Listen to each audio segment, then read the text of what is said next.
बिस्मिल्लाहिर्रहमानिर्रहीम। अस्सलाम वालेकुम नाज़रीन, आप यूट्यूब चैनल देख रहे हैं। मैं इमरान खान हूँ। सऊदी अरब इस वक्त जंगज़दा मुल्क बना हुआ है। उनकी ऑयल की रिफाइनरीज खतरे में है। अब नए हुरमज बंद है, उनकी तजारत भी बंद है। सऊदी अरब के अंदर बम भी गिर रहे हैं और सऊदी अरब के अंदर कारोबारी ज़िंदगी मुअत्तल है या ख़राब हुआ है। अब ऐसी सूरत हाल में जब एक मुल्क इतने दबाव में हो तो क्या दूसरा मुल्क उससे पैसे मांग सकता है, उससे माल का तकाजा कर सकता है? नहीं कर सकता ना। ये इखलाकी नुक्ता नज़र से भी जायज़ नहीं है और किसी भी हवाले से आप देखें तो जायज़ नहीं है। लेकिन पाकिस्तान ने ऐसे वक्त में जब सऊदी अरब शदीद दबाव में है, पाकिस्तान ने खतरात से घिरे हुए एक मुल्क से उसके तेल के रस्ते बंद होने के बावजूद, माशी दबाव के बावजूद पैसा मांग लिया है।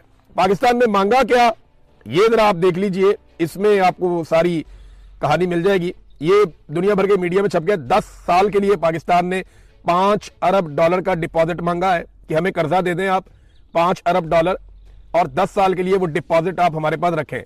अच्छा, याद रखिएगा सऊदी अरब का पहले ही पैसा पाकिस्तान के पास है, तो बहुत मुमकिन है ये वही पैसा जो है उसको 10 साल के लिए पाकिस्तान कह रहा है कि आप इसको हमारे अकाउंट में रहने दें, पैसे को आप ये पैसा अगले 10 साल तक हमारे अकाउंट से ना निकालें। 8 चीजें मांगी है पाकिस्तान ने सऊदी अरब से, जो 2 बड़ी चीजें मैं आपको बता देता हूं। नंबर 1 तो ये है कि 10 साल के लिए $5 अरब आप हमारे कौमी खजाने में जमा रहने दें।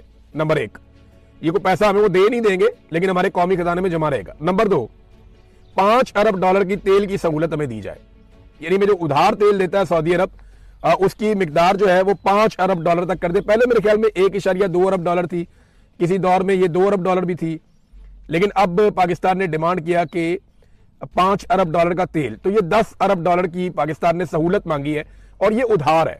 ये वो पैसा नहीं है जो सऊदी अरब देगा और पाकिस्तान का हो जाएगा।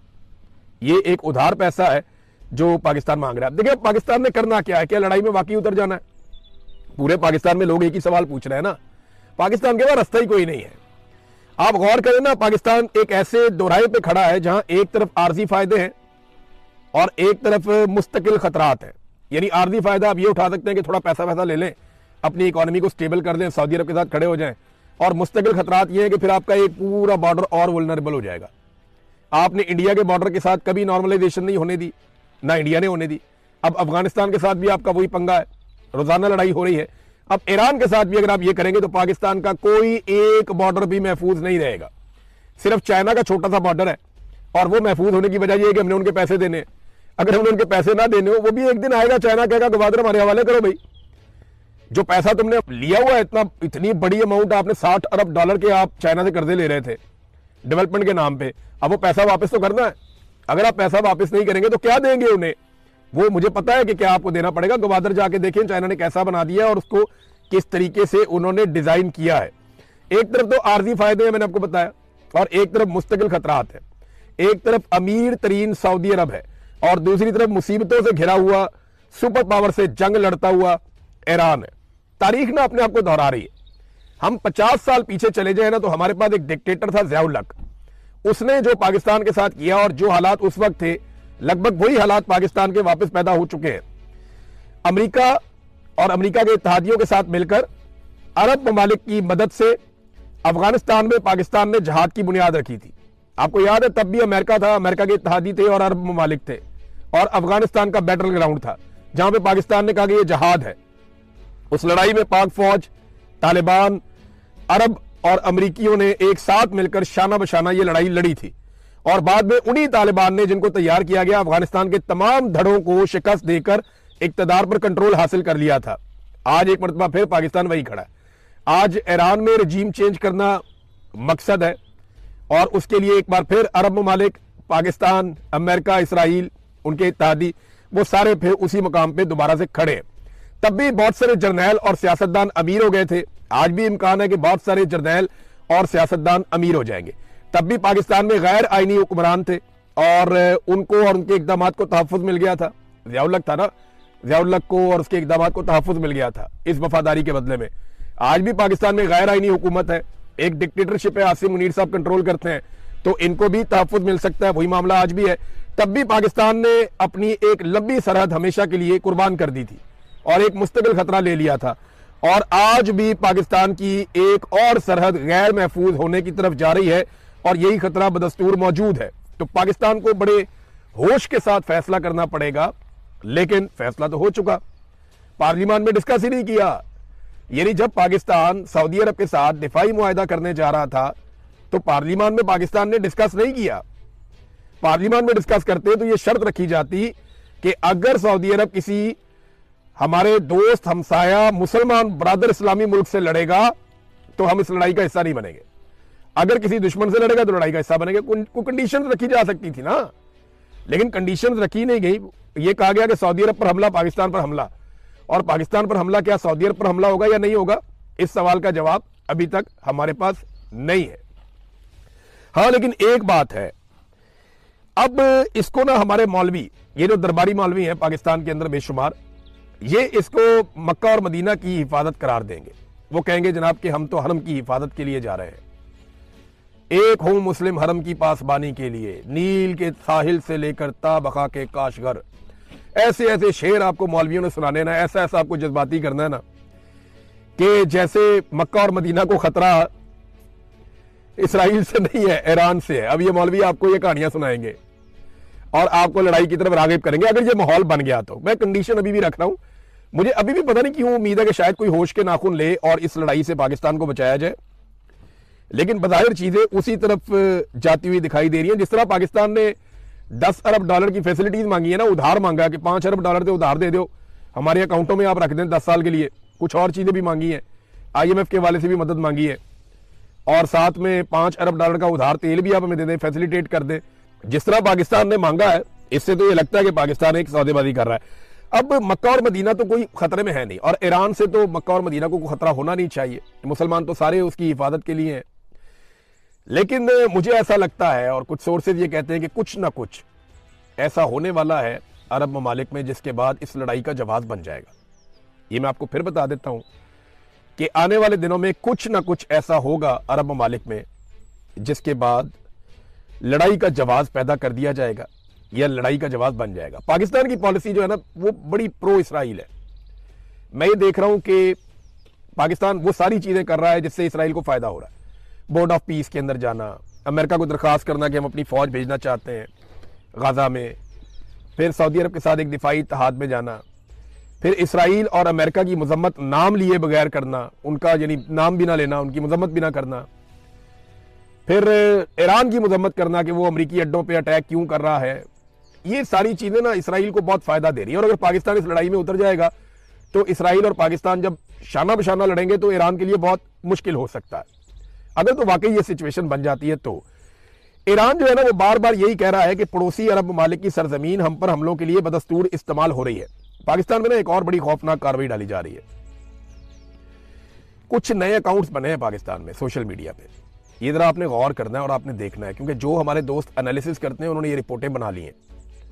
मेरी टीम ने भी मुझे आगाह किया है कि बहुत सारे सोशल मीडिया पे नए अकाउंट्स बने हैं और ये शिया सुन्नी फसाद पाकिस्तान में फैलाने की कोशिश कर रहे हैं, और ये गुज़िश्ता चंद दिनों के अंदर सामने आए हैं, और ये दर्जनों की तादाद में एक एक अकाउंट ट्वीट्स कर रहा है और शिया सुन्नी फसाद पाकिस्तान में फैलाना चाह रहा है। बड़ी खबर ये है, और सबसे ज्यादा सवाल ये उठाया जा रहा है कि क्या पाकिस्तान ईरान के साथ किसी जंग में जाने वाला है।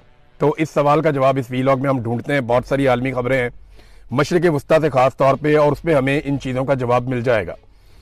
सबसे पहले तो यह है कि ऐसा बज़ाहिर दिखाई दे रहा है कि सऊदी अरब दीगर अरब ममालिक के साथ मिलकर ईरान के खिलाफ जंग का हिस्सा बनने जा रहा है, और इसका जो सबसे बड़ा सबूत है वो तो ये है कि अमेरिका ने अपने हमले को फौरी तौर पे खलीजी ममालिक से निकलने का हुक्म दे दिया है।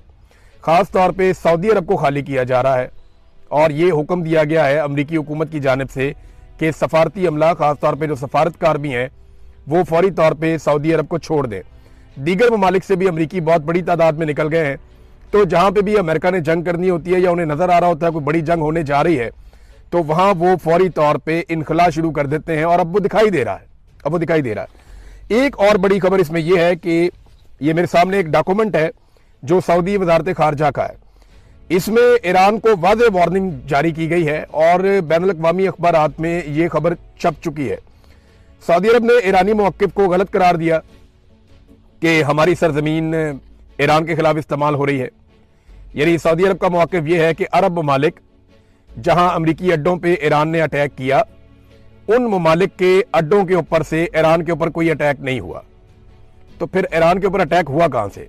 ये सवाल अपनी जगह मौजूद रहेगा। लेकिन सऊदी अरब का मौक़िफ़ ये है कि ईरानी सदर का दावा भी गलत है कि हमारे मुल्क से या हमारी बेसिस से, जो यहाँ पे बेसिस हैं अमेरिकन की, वहां से इनका दावा है कि ईरान के ऊपर हमला नहीं हुआ।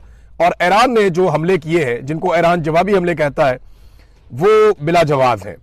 सऊदी अरब ने सख्त अल्फाज इस्तेमाल किए हैं और साफ ईरान को एक तरह से जंग का नोटिस या धमकी दी है।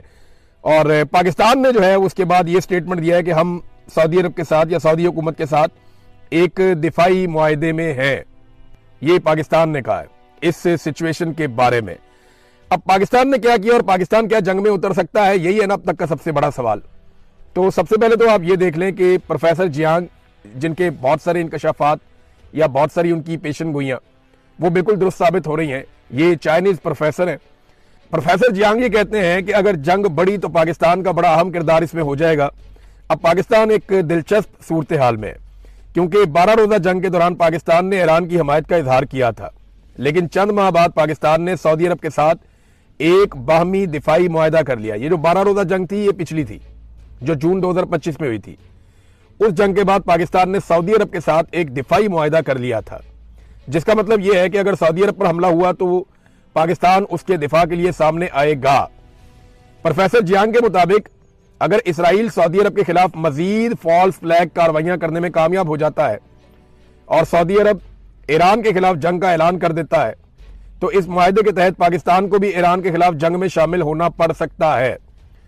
उन्होंने कहा कि यह इम्कान भी हो सकता है कि अमेरिका ईरान के खिलाफ जमीनी रास्ता जब इस्तेमाल करे तो पाकिस्तान के जमीनी रास्ते से वो लड़ाई शुरू कर दे, क्योंकि ईरान का जनूब मशरकी इलाका निस्बतन ज्यादा कमजोर समझा जाता है, जबकि शुमाल मगरबी हिस्सा ईरान का जो है वो मजबूत है। यानी जो ईरान का एरिया तुर्की के साथ या इराक के साथ लगता है, वहां पे मादी में बहुत लड़ाइयां भी उन्होंने लड़ी हैं, तो उन्होंने अपना सारा जो मिलिट्री इंफ्रास्ट्रक्चर है वो वहां पे डेवलप किया है। यहां पे उन्होंने नहीं किया। पाकिस्तान की तरफ से उनको लगता था सत्ते खैरा ने, लेकिन यहां पे वो कमजोर है और ये कहा जा रहा है कि इधर से भी लड़ाई शुरू हो सकती है, अमेरिका ये रास्ता इस्तेमाल कर सकता है। बहरहाल ये तो वक्त बताएगा कि क्या किया जाएगा, लेकिन इस वक्त इसराइल को बहुत मार पड़ रही है और इस लड़ाई का अगर कोई सबसे बड़ा बेनिफिशियरी बनने जा रहा है तो वो इसराइल ही होगा, इसराइल के अलावा कोई नहीं होगा। क्योंकि इसराइल में कभी भी इतने बम नहीं गिरे, इतने मिसाइल नहीं गिरे। इसराइल ने वहां पे जितने भी कैमराज हैं, फुटेजेस हैं, सारी खत्म कर दी हैं और वो किसी को अलाउ नहीं कर रहा कि सोशल मीडिया के इस्तेमाल के जरिए से तबाही का कोई मंजर बाहर निकाले। आप गौर करें, जब इसराइल ईरान को मारता था या गजा के शहरियों को मारता था और उस वक्त जब रॉकेट चलते थे और सुरंगों के अंदर जाते थे या जेर जमीन पनाहगाहों के अंदर चले जाते थे इसराइली, तो तब बड़ी वीडियोज आती थी नीचे से, तब बहुत सारे मनाजिर आपको दिखाई देते थे। लेकिन अब बिल्कुल कोई किसी किस्म का मंजर दिखाई नहीं दे रहा, फुटेज नहीं आ रही, वीडियोज नहीं आ रही। इसराइली शहरी सारे के सारे कहां गए कुछ पता ही नहीं चल रहा। वो एक शदीद ज़हनी तनाव और दबाव का शिकार है और वो ज़हनी मरीज बनते चले जा रहे हैं जो इसराइल के शहरी हैं। और जेर जमीन बंकर्स भी अब उनके महफूज नहीं रहे। इंडियन मीडिया के कुछ लोग वापस गए और एक इंडियन सहाफी ने यहां तक दावा किया कि 100 फुट नीचे तक भी जो पनाहगाहें हैं वो भी महफूज नहीं है, उनमें भी नुकसान हुआ है। अभी ये खबर आई है और एक दावा है और मुख्तलिफ मीडिया चैनल में ये चल भी रहा है। दावा ये कहता है कि रूसी खुफिया एजेंसी ने इस बात की तस्दीक की है कि ईरान हाइपरसोनिक मिसाइलों के हमले में, यानी ईरान ने जो हाइपरसोनिक मिसाइलों का हमला किया है उसमें इसराइली लीडरशिप के लिए बनाया गया जेर जमीन बंकर तबाह हो गया और इसमें अभी तक आग लगी हुई है। यानी अब बंकर्स भी उतने महफूज नहीं रहे क्योंकि मिसाइल बहुत बड़े और बहुत हैवी हथियार जो है वो इस्तेमाल हो रहे हैं। बंकर में इसराइली हुकूमत, ब्यूरोक्रेसी और फौज के आला हुकाम पनाह लेते थे। अब पता नहीं उस वक्त वहां पे वो थे या नहीं थे, लेकिन इस जगह पे वो पनाह जरूर लेते रहे माजी में। अब कितना नुकसान हुआ है, क्योंकि इसराइल का कई जगह पे नुकसान रिपोर्ट हो रहा है और हत्ता के लबनान के करीब नुकसान रिपोर्ट हो रहा है, दीगर कई जगहों पे नुकसान रिपोर्ट हो रहा है। बेसिस के अंदर अमेरिका का नुकसान रिपोर्ट हो रहा है, कुछ अमरीकी फौजी पकड़े गए हैं, ये भी दावा किया जा रहा है। तो आप सारी चीजों को प्लस माइनस करें तो अमेरिका और इसराइल के लिए अकेले में हालात उतने अच्छे नहीं है। आप नाए हुर्मुज़ बंद होने की वजह से पूरी दुनिया के ऊपर एक दबाव भी है। यूरोप उस तरीके से अमेरिका के साथ खड़ा नहीं हुआ, तो क्या पाकिस्तान खड़ा हो जाएगा?